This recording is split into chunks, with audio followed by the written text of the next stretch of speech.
Young men, I suggest you walk away. Right now. Yo, old man, empty those pockets. Make it easy on yourself. Shine cat cheeks, Bass. You don't know who you're dealing with. Man, you must have a death wish, Gramps. Last chance. Step back or regret it for the rest of your life. We know exactly who we're dealing with. Some broke old man about to learn a painful lesson. I wouldn't underestimate age or experience. Survival is your only choice now.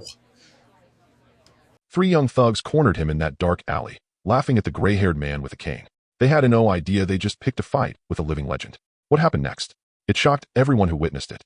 Marcus, the Hammer, Williams was 67 years old, walking home from the grocery store on a cold November evening.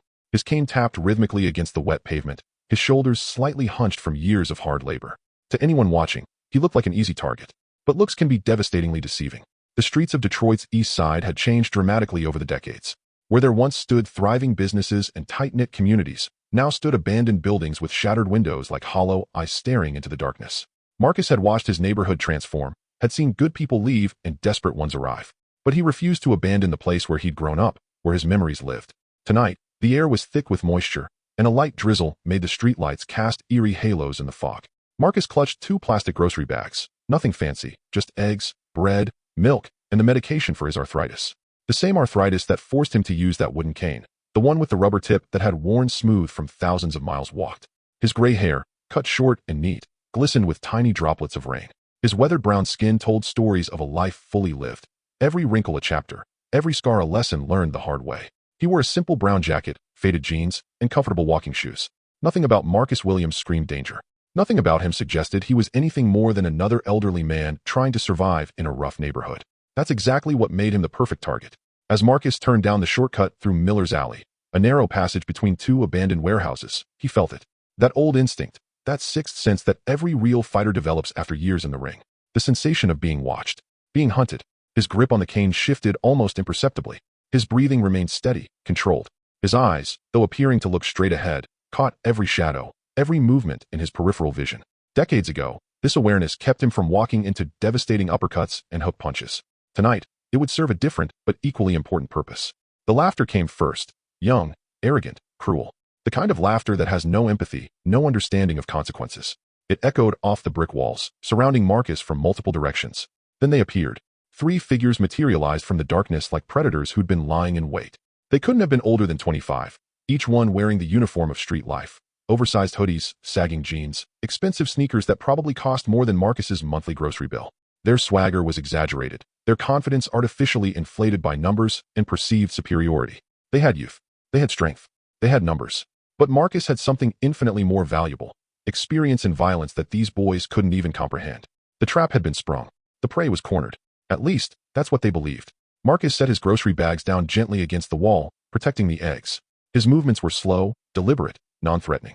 Inside his chest, his heart rate remained remarkably calm.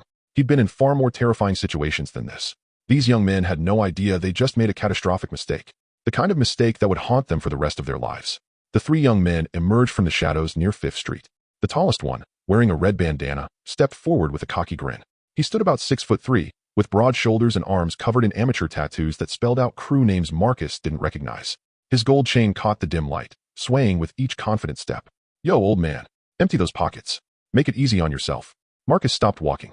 The rain continued its gentle patter, creating a rhythm that seemed to slow time itself. He slowly raised his head, his dark eyes meeting theirs with an unsettling calm that should have been their first warning. Those weren't the eyes of a victim. Those were the eyes of someone who'd stared down real danger and survived. Young man, he said quietly, his voice carrying the weight of authority, I suggest you walk away. Right now. The thugs burst into laughter, the sound harsh and mocking. They slapped each other's shoulders, feeding off each other's false courage like wolves emboldening themselves before an attack. The tallest one looked back at his friends, shaking his head in disbelief. Yo, did this old-timer just try to give US orders? The second one, with tattoos covering his neck in dark ink that crawled up to his jawline like twisted vines, pulled out a knife. The blade was at least 5 inches long, serrated on one edge, the kind of weapon meant to intimidate and terrorize. His eyes were bloodshot, pupils dilated. Marcus recognized the signs immediately, drugs amplifying aggression, drowning out common sense and survival instincts. Did this old fool just threaten US? He moved closer, his blade glinting under the streetlight, weaving it back and forth in what he probably thought was a menacing display. Man, you must have a death wish, Gramps. The third one, younger than the others, maybe 19 at most, hung back slightly. Something in Marcus's stance, in the way he held himself, triggered a primal warning in the boy's mind. But peer pressure is a powerful drug, and he stayed put, not wanting to look weak in front of his crew. Marcus sighed deeply, a sound that carried profound disappointment. He'd hoped to avoid this. How many times had he counseled young men just like these? How many times had he warned them that the streets showed no mercy, that violence always escalated, that choosing this path led only to prison or the grave? His hands, weathered but powerful, gripped his cane differently now. The casual lean became something else, a grip firm and intentional, hands positioned with specific spacing that betrayed training. Not for support, for something else entirely. Something these boys wouldn't understand until it was too late. Last chance, gentlemen, Marcus said, his voice dropping to a whisper that somehow carried more weight than a shout. The temperature in that alley seemed to drop 10 degrees. You don't know who you're dealing with. The tattooed one with the knife sneered, taking another step forward. What? You gonna hit us with your cane, old man? You gonna hobble us to death? His friends laughed on cue, but the sound was hollow now, forced. Something had shifted in the atmosphere. Something dangerous. Red Bandana cracked his knuckles loudly. We know exactly who we're dealing with. Some broke old man about to learn a painful lesson about respecting his betters. Marcus's jaw tightened. His stance widened almost imperceptibly, weight distributing perfectly between both feet. The cane angled slightly, ready. His breathing slowed, entering that zone he hadn't visited in years, the place where thought disappeared and pure instinct took over. But they were about to find out the hard way. And in about 8 seconds, their entire understanding of strength, power, and respect would be shattered forever. What these foolish young men didn't know was that Marcus Williams wasn't just any old man. Between 1982 and 1995, he was a professional heavyweight boxer with a record of 47 wins, 38 by knockout. He'd fought in Madison Square Garden under the bright lights with thousands screaming his name. He'd trained with legends like Emmanuel Stewart at the legendary Kronk Gym, sparring with world champions who respected his power and feared his precision. His fists were once registered weapons of pure destruction.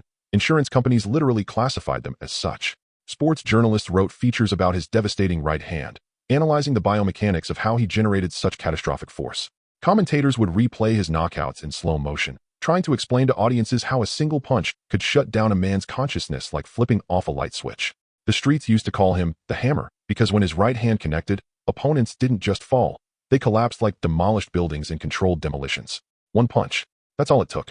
His right cross had ended championship dreams, sent undefeated prospects into early retirement, and created highlight reels that boxing fans still watch decades later.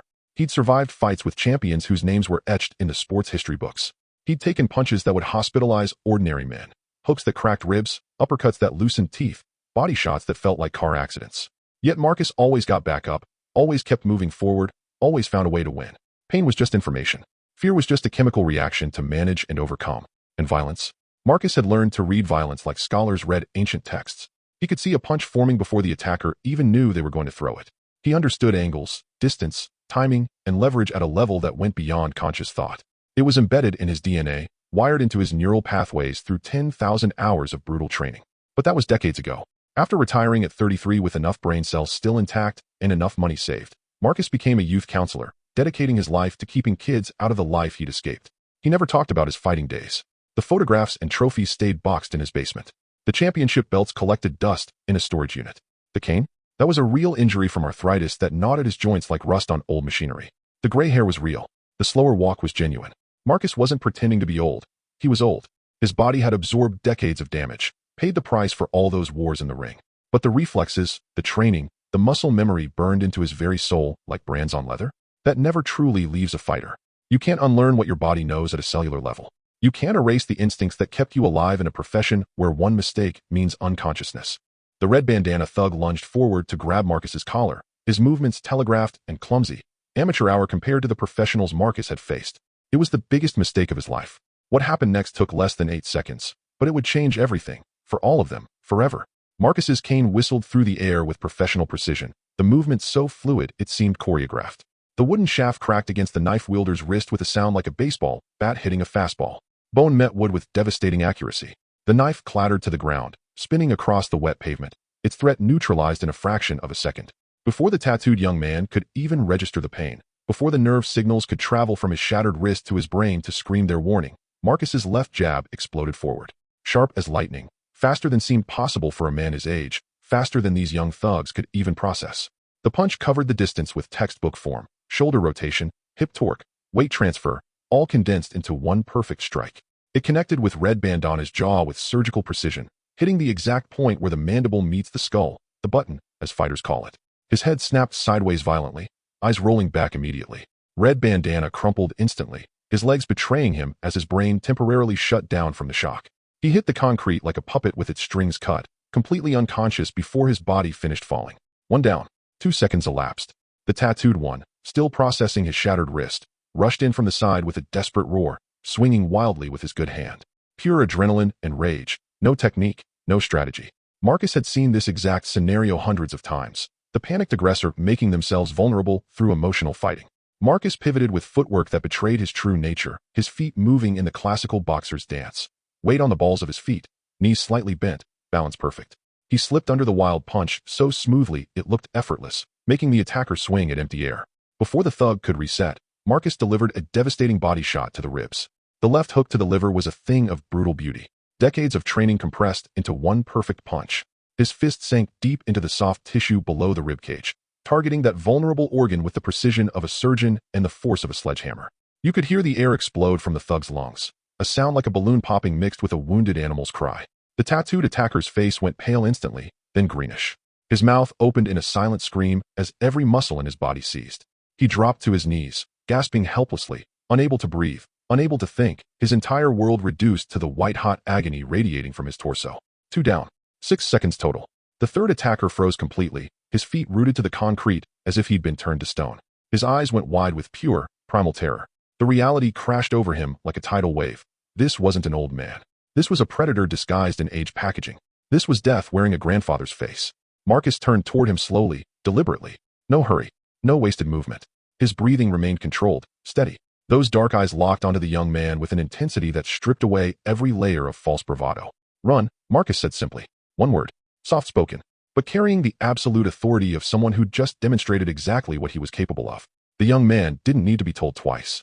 Survival instinct overrode any concept of loyalty or street code. He stumbled backward, nearly tripping over his own feet, then sprinted away like his life depended on it, because somewhere deep in his lizard brain, he understood it absolutely did. He abandoned his friends who were groaning on the wet concrete, their bodies twisted in positions of agony and unconsciousness. Marcus picked up his groceries calmly, checking to make sure the eggs hadn't broken in the bags. His breathing was barely elevated. This had been easier than his morning walks. He straightened his jacket with his free hand, repositioned his cane for actual support, and prepared to continue his journey home. Above, a woman who'd witnessed everything from her third-floor apartment window was already calling 911, her hands trembling as she held her phone. But her voice shook with excitement rather than fear, the adrenaline of witnessing something incredible overwhelming any sense of danger. "Officer, you won't believe what I just saw." This elderly gentleman just defended himself against 3 armed attackers like he was Jason Bourne. "No, I'm serious. It was like watching a movie. They attacked him, and he just took them all down in seconds." When police arrived 7 minutes later, sirens wailing through the night, they found 2 young men still on the ground, one unconscious, one curled in fetal position clutching his ribs. Marcus sat calmly on a nearby step, grocery bags beside him, waiting patiently like a man who had nothing to hide and everything to explain. The security camera footage from the bodega across the street told the whole story in grainy but unmistakable detail. The ambush, the weapons, the threats, and then Marcus's lightning-fast defense that looked like something choreographed for an action film. The 2 thugs were arrested and charged with attempted armed robbery, assault with a deadly weapon, and criminal conspiracy. The third was picked up at his girlfriend's apartment 2 hours later.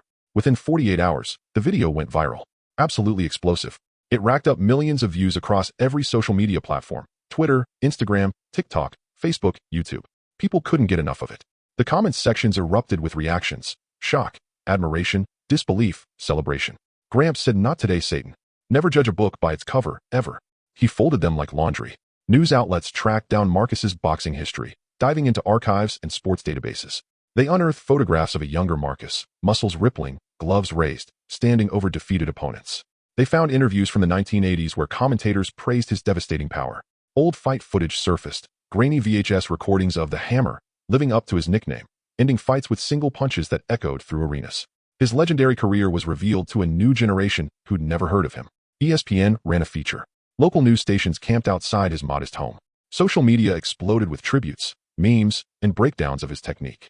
Marcus, the Hammer, Williams became an overnight sensation at 67 years old. But Marcus didn't want fame. He declined almost every interview request, uncomfortable with the attention, frustrated that violence, even justified self-defense, was being celebrated. He finally agreed to one interview with a local community journalist he trusted, and what he said resonated far beyond that small news station. I didn't fight them to prove I was tough. I fought them because I had to survive. Real strength isn't about hurting people. It's about protecting yourself and others, and knowing when not to fight. These young men never learned that lesson. Violence isn't power. Discipline is power. Self-control is power. I hope they learn that now, before it's too late for them. His words were clipped and shared millions of times, taking on a life of their own. Marcus continued his youth counseling work at the community center, but something fundamental had shifted. Now young people actually listened when he spoke about making better choices. They leaned forward in their chairs. They asked questions. They stayed after sessions to talk privately. The credentials he'd always had, the life experience, the wisdom, the genuine desire to help, suddenly carried weight because now they knew he'd walked through fire and survived.